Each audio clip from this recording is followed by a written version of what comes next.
સેવા ત્યાગ સમર્પણ ચેરિટેબલ ટ્રસ્ટના પ્રમુખ શાસ્ત્રી શ્રી ધર્મેશભાઈ ત્રિવેદીના જન્મદિનના આ દિવસે સેવા જેનો વિચાર છે, ત્યાગ જેનો સ્વભાવ છે, સમર્પણ જેનો સંકલ્પ છે તેવા યુવા અને સેવાભાવી એવા ધર્મેશભાઈ ત્રિવેદી વર્તમાન સમયમાં લોકો કેક કાપીને જન્મદિવસની ઉજવણી કરે છે, ત્યારે શાસ્ત્રી શ્રી ધર્મેશભાઈ ત્રિવેદી લંપી વાયરસને ધ્યાનમાં રાખીને આયુર્વેદિક ઔષધિયુક્ત લાડુ બનાવી રાખતી રજડતી ગાયોને લાડુ જમાડીને ભગવાન શ્રી દ્વારકાધીશને ગાયોના આ આરોગ્ય માટે પ્રાર્થના કરી અને લંપીના રોગશાળાથી વીરપુર તથા આજુબાજુના વિસ્તારથી ગાયોને લાડુના ભોગ આપીને ગાયો રોગથી દૂર રહે તેવો પ્રયાસ કરી 75 કિલોથી વધુના લાડુ બનાવીને આ સેવાનો સંકલ્પ કરી તેમના જન્મદિવસને યાદગાર અને સેવાયુક્ત બનાવેલ હતો।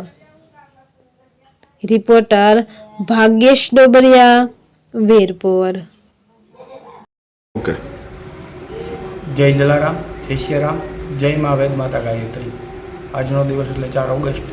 શાસ્ત્રી શ્રી ધર્મેશ ત્રિવેદી, હું સેવા ત્યાગ સમર્પણ ચેરિટેબલ ટ્રસ્ટના પ્રમુખ તરીકે આજે એક નવો સંકલ્પની સાથે, એક નવી શરૂઆત, નવી ઉર્જાની સાથે કે દર વર્ષે લોકો જન્મદિવસ પોતાનો અલગ અલગ રીતે ઉજવતા હોય છે, ત્યારે એવું એક નવો સંકલ્પ કે અત્યારે વર્તમાન સમયમાં ફરી પાછો લંપીનો રોગ આવી રહ્યો છે, તો ગાયોને આરોગ્ય માટે વેદ માતા ગાયત્રીને પ્રાર્થના કરી, ભગવાન દ્વારકાધીશને પ્રાર્થના કરી અને એ ગાયો માટે આશરે 75 કિલોથી પણ વધારે ગાયો માટે લાડવા આપણે ગાયોને અર્પણ કરી, જે 33 કોટી દેવતા આપણે કહી છે, તો એના માટે કંઈક કરવું જોઈએ। અને માત્ર સેવા ત્યાગ સમર્પણ કહેવાથી નથી, પણ જો સેવાનો ભાવ થાય ને તો જ આપણે કહી શકીએ કે સેવા। તમને કંઈક ત્યાગ એટલે કે તમને તમારો સમયનો ત્યાગ, ધનનો ત્યાગ, કંઈક કરવાની ઈચ્છા થાય તો તમારે માનવું કે ત્યાગ છે।